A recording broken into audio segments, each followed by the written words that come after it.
विरोधी पक्ष नेत्यांकडून एबीपी माझाच्या बातमीची दखल घेण्यात आली। नागपूरमध्ये बोगस शेतकऱ्यांच्या नावे गैरव्यवहाराचं प्रकरण होतं। या बातमीनंतर विरोधी पक्षांनी हा मुद्दा जो आहे तो लावून धरलेला आहे। नागपूर जिल्ह्यामध्ये अतिवृष्टीग्रस्त शेतकऱ्यांच्या नावे पैसे लाटल्याचा धक्कादायक प्रकार उघड झालेला आहे। कुही तालुक्यामध्ये महसूल अधिकारी आणि कर्मचाऱ्यांनी बोगस शेतकऱ्यांची नावे सरकारला सादर करून अतिवृष्टीच्या नुकसानीचे पैसे लाटल्याचं कागदपत्रांच्या द्वारे उघड झालंय।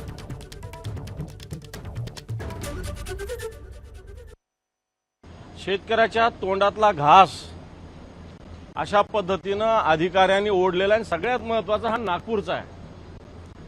नागपूरमध्ये आपल्या राज्याचे उपमुख्यमंत्री आहे, केंद्राचे मंत्री नितीनजी गडकरी आहेत, भाजपचे प्रदेशाध्यक्ष बावनकुळेजी आहेत। एवढी सगळी मंडळी असताना एखादा तलाठी ते तहसीलदार अशी हिम्मत करतो आणि शेतकऱ्याच्या तोंडातला घास ओढवून नेण्याचा प्रयत्न करतो। वाटतं हे निषेधार्ह आहे। याच्यामुळे या सगळ्या व्यवस्थेवर एक प्रश्नचिन्ह निर्माण झालेलं आहे। वाटतं निश्चित सभागृहामध्ये या विषयावर आम्ही सगळे मिळून महाविकास आघाडीची मंडळी सगळे सदस्य आवाज उठवण्याचा प्रयत्न करू।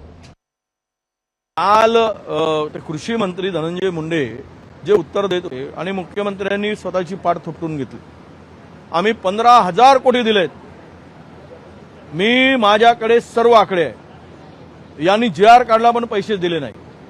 4,600 कोटीच्या वर त्यांनी पैसे दिले नाहीत। आणि 1 जानेवारी 2024 पासून जे काही आपत्ती आल्या त्याचे तर त्या पैशाचा तर पत्ताच नाही। 15,000 कोटी सांगतात आणि 4,600 कोटी रुपये मागच्या 2 वर्षामध्ये फक्त शेतकऱ्याला मिळाले। हे बनवाबनवी करतायत, शेतकऱ्याला फसवत आहेत।